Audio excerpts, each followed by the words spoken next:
We're very fortunate to have with us today Ambassador Stephen Pifer, who is a non-resident senior fellow in the Arms Control and Non-Proliferation Initiative at the Brookings Institute Center for 21st Security and Intelligence, and a William J. Perry Fellow at the Center for International Security and Cooperation at Stanford University. A former U.S. Foreign Service officer with more than 25 years with the State Department, he has focused on U.S. relations with the former Soviet Union and Europe, as well as arms control and security issues. Among his assignments, he served as Deputy Assistant Secretary of State in the Bureau of European and Eurasian Affairs, responsible for Russia and Ukraine. He served as ambassador to Ukraine and also was special assistant to the president and senior director for Russia, Ukraine, and Eurasia on the National Security Council. I am Tariq Rauf, a director with Atomic Reporters, which is an independent nonprofit incorporated in Canada, but operating as an officially recognized international NGO from Austria, providing substantive and nonpartisan information to journalists about nuclear science and technology. So last week, former US Vice President Joe Biden emerged from the election as the president-elect and will assume office on the 20th of January, 2021. So my first question to you, Ambassador Pifer, is, until we knew the results of the US election, there were some negotiations ongoing between the United States side and the Russian side with regard to the extension of the 2010 New START Treaty. It has been reported that the United States and the Russian Federation were close to agreeing to a one-year extension of New START on the mutual understanding of a freeze on the number of nuclear warheads, but agreement could not be reached on verification of such a freeze, among other differences. Under the terms of the New START Treaty, the two sides can extend it for 1 year and possibly for further agreed periods until 2026, or for even beyond 2026. That's the question. And what is meant by a freeze, in your view, on the number of nuclear warheads, as apparently each side is only remanufacturing old nuclear warheads and not making new ones? Yes, well, I think first on the question of New START extension, my understanding is that it can be extended up until 2026. The language of the treaty says for up to 5 years, and the treaty is set to expire in February of 2021. And again, I also understand that lawyers in the US government had concluded that it could be extended for multiple times. So you could do it for 1 year and then for an additional 4 years, but probably not beyond 2026. As I understand the proposal that was being discussed between the Trump administration and Russian officials, it would be for a 1-year extension of the New START Treaty, and then this agreement on a freeze. What we did not have was a lot of clarity as to exactly what that freeze meant. So one question would that freeze allow the replacement of older warheads? If it didn't, then the freeze would have the impact probably of at least some reduction in weapons if old weapons as they were retired could not be replaced. But I think the issue it seems to have blocked agreement was this question of verification. And that really is probably not a surprise because the verification issues get very, very difficult.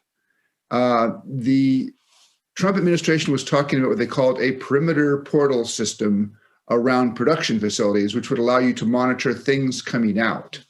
I have some experience in this back in the 1980s when we negotiated the Intermediate Range Nuclear Forces Treaty. I was at the American Embassy in Moscow.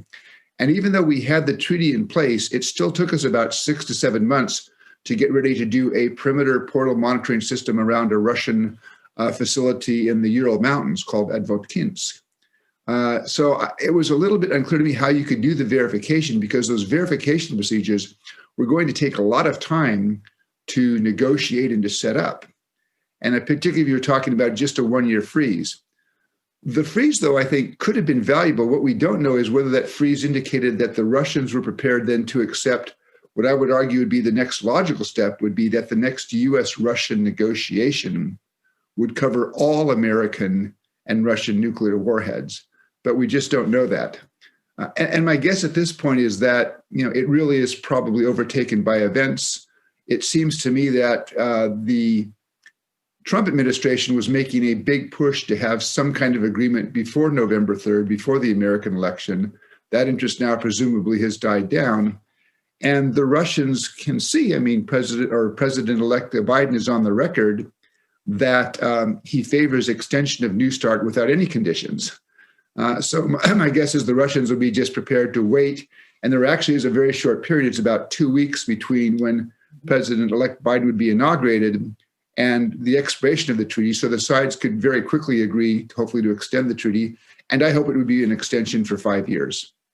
Well, thank you very much. That was a very clear answer. And I'm glad you brought up this issue of verification. And as you pointed out, under the INF Treaty, the perimeter portal verification at Votkinsk in Russia and at Magna in Utah was basically to cover rocket bodies of a certain size. Whereas, as you were trying to indicate, for nuclear warheads, it would be order of magnitude more difficult to sort of verify, because we don't know what the sizes of warheads are, although both sides, I think, have indications. Yeah. So if we move on to our next question, former U.S. Defense Secretary William Perry, who I believe is probably a neighbor of yours in California, has been proposing the elimination of ground-based intercontinental ballistic missiles as a nuclear risk reduction measure. How would you evaluate this proposal, and under what circumstances might such a proposal be implemented by the United States and Russia, given their current nuclear force postures? Well, I think the logic between Dr. Perry's argument here is that, one, intercontinental ballistic missiles, particularly fixed intercontinental ballistic missiles, are vulnerable, that today's nuclear weapons are so accurate they could be destroyed. And that then would put pressure on a country in a crisis to use them or lose them. You might be tempted to launch them earlier because you would fear they would otherwise be destroyed.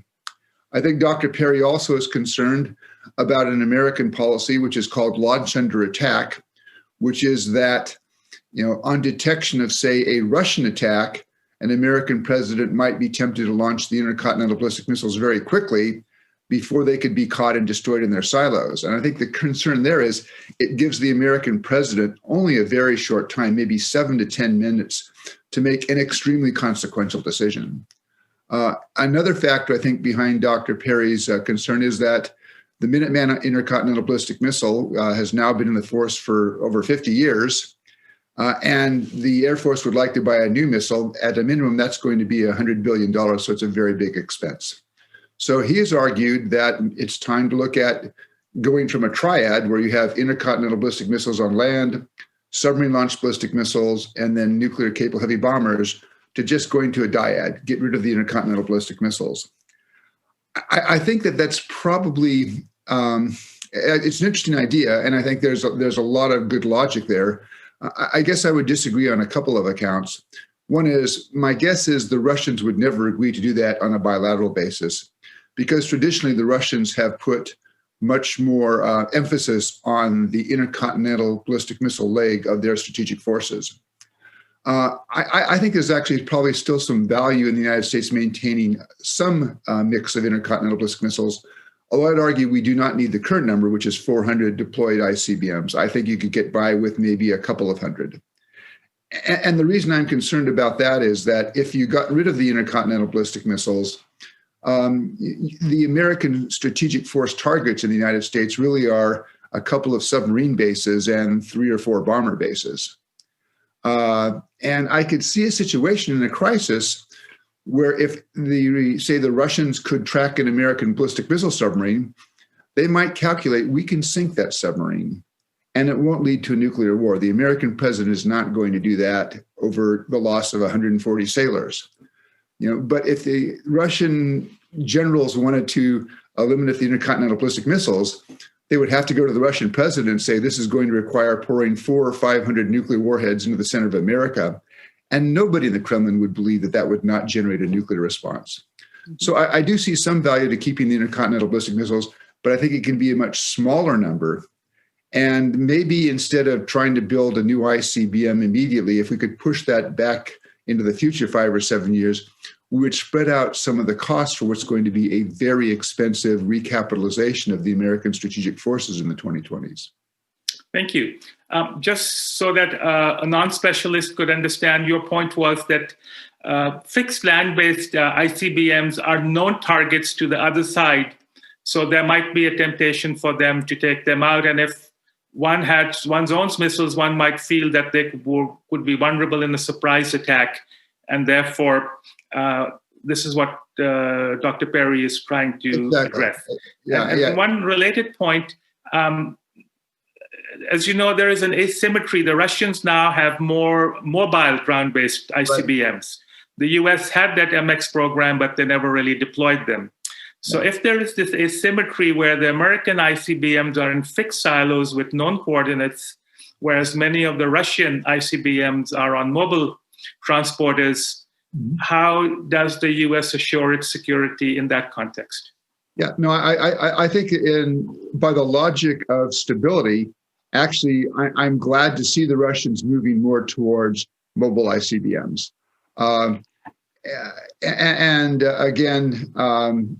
That makes the arms control problem a little bit more challenging, is because on the one hand, for arms control, you want to be able to count those missiles for arms control purposes. But on the other hand, the Russians are making them mobile so that they can be survivable.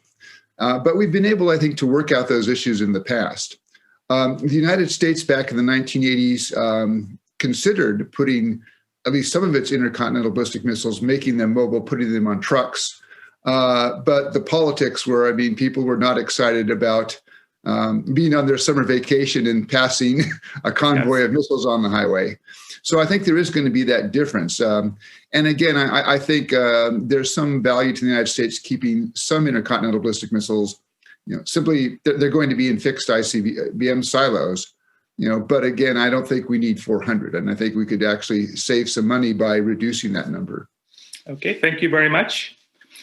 So following his Prague speech, President Obama had proposed a further round of US-Russia bilateral nuclear arms reductions to encompass 1/3 further reductions in deployed nuclear warheads beyond the limits of New START down to 1,000 deployed strategic nuclear warheads on each side.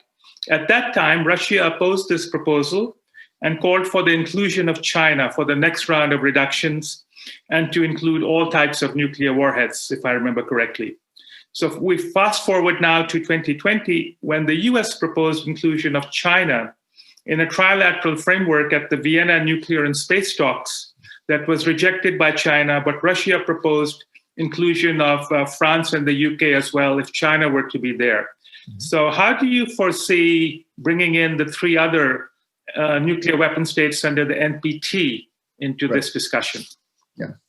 Well, I think the proposal by the Trump administration was a negotiation that would put result in a trilateral American, Russian, Chinese treaty. I don't think that you can have a treaty that brings in the three countries or even the five countries, because the Russians will insist on Britain and France.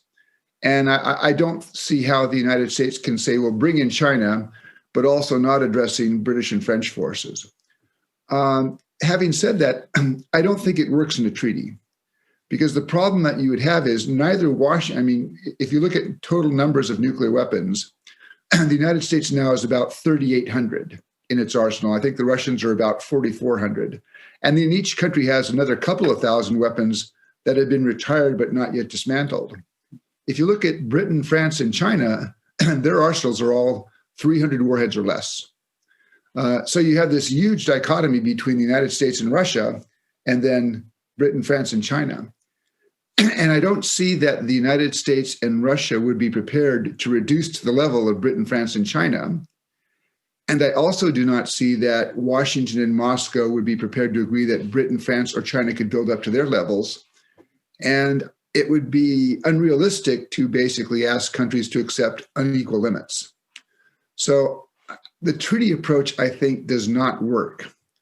What I've suggested in the past, and I still think might be doable, it would not be easy, but would be for the United States and Russia to engage in one more bilateral negotiation, which to my mind should cover all nuclear weapons, deployed, non-deployed, strategic, non-strategic, reduce those. And then as that treaty comes together, to go to Beijing, London, and Paris and say, look, it really does not make sense if we are reducing for you to be building up.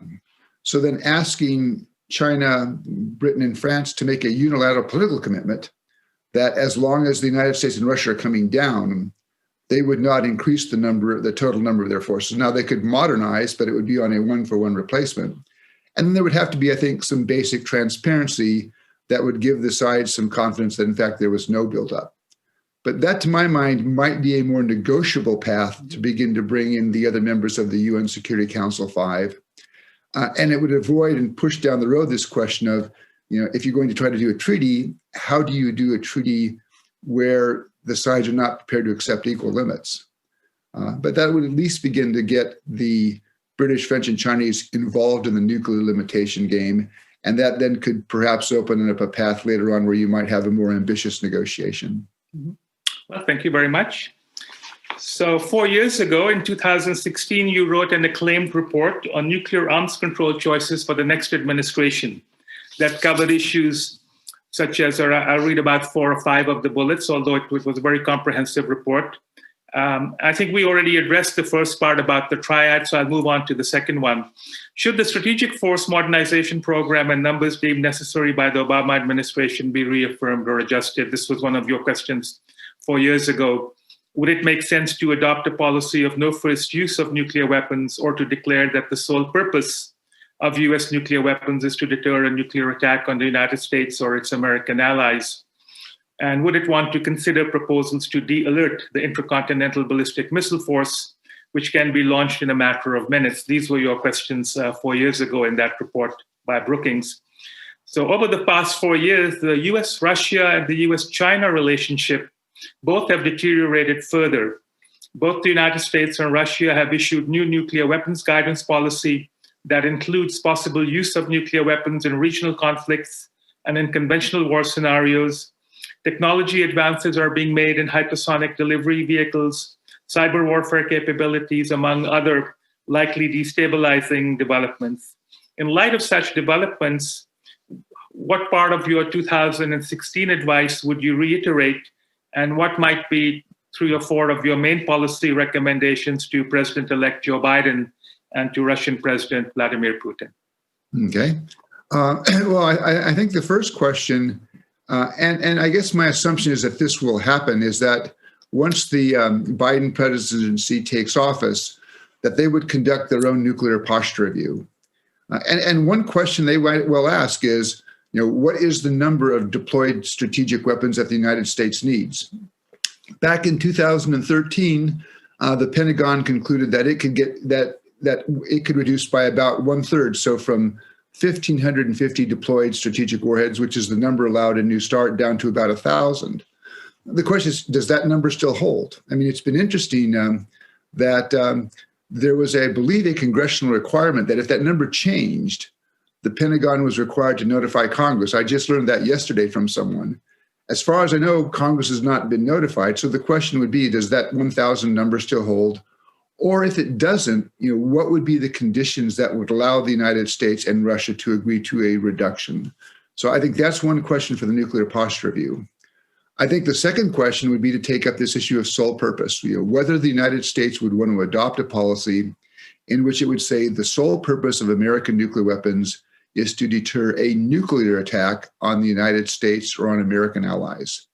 That was considered back in the Obama administration nuclear posture review. At the time, they did not accept it. They said it would be a goal. But I also note that in 2017, outgoing Vice President Biden said he personally favored sole purpose. So I think that would be an issue for examination of the posture review. I personally think that that kind of policy makes sense. But it's also a policy that I would argue, before the United States adopts it, there needs to be a fairly intense consultation, both with American allies in Europe and in Asia, because that does affect the nuclear umbrella that covers them. But I think that is a policy, in part because I cannot see any circumstances, any realistic circumstances, in which an American president would say it makes sense to use nuclear weapons first. The other question that you mentioned, de-alerting, This would be basically I think really would apply to the intercontinental ballistic missiles, where you would basically say, we're not going to maintain a posture in which we could launch these missiles within minutes. And the focus there would be to basically give the president more time. You would be basically moving away from launch under attack and saying that we want to give the president more time to make what is going to be a very consequential decision. So I think that would be something to be examined. And then as a result of those kinds of policies, and then particularly as the result of the discussion in the posture view about what the American numbers should be and the force structure should look like, that then I think gives you the basis then for engaging in another negotiation with the Russians if Moscow is prepared for that negotiation.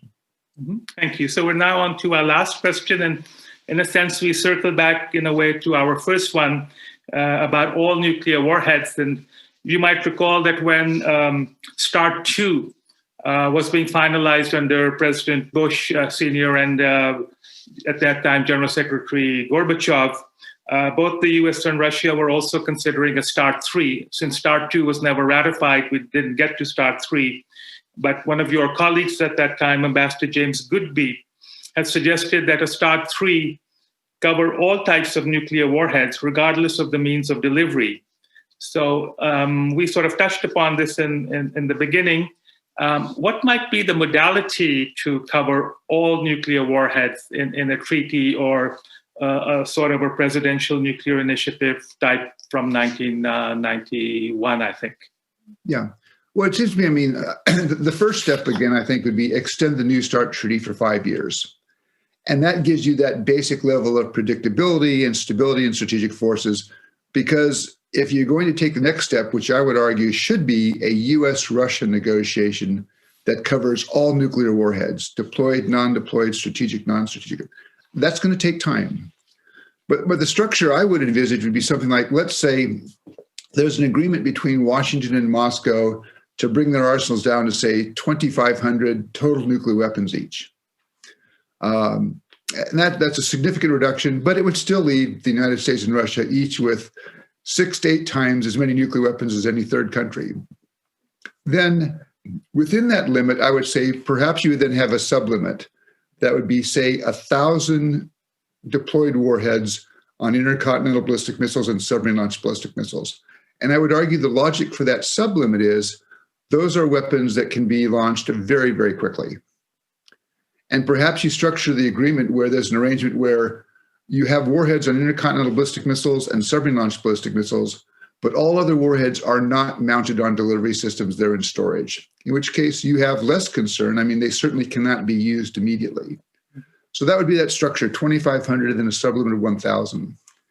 I think that's really ambitious. My guess is it would be very hard for the Russian military to accept that. The American military also might say, really, are we prepared to go that low? But I hope that the Biden presidency will try to be ambitious. Now, there are, I think, a number of issues that come up here. One is verification. Monitoring limits on warheads that are not on ballistic missiles is something we've never tried before. I don't think that's an insoluble problem, but it's going to require new procedures for counting weapons. And it's going to involve, for example, monitoring weapons in storage sites, which I think will get both sides a little bit nervous. A second question is that the Russians in the past have said, in order to talk about all weapons, particularly in order to talk about Russian non-strategic or tactical nuclear weapons, they would want to have the United States address issues, first of all, missile defense. And I think this is going to be a big question for the Biden administration is your interest in limiting Russian non-strategic nuclear weapons and getting to a negotiation that would cover all nuclear warheads with Russia, is that so intense that you're prepared to agree to Russia's interest in negotiating some kinds of constraints on missile defense? Agreeing to that constraints on missile defense is going to be very hard in Washington politically.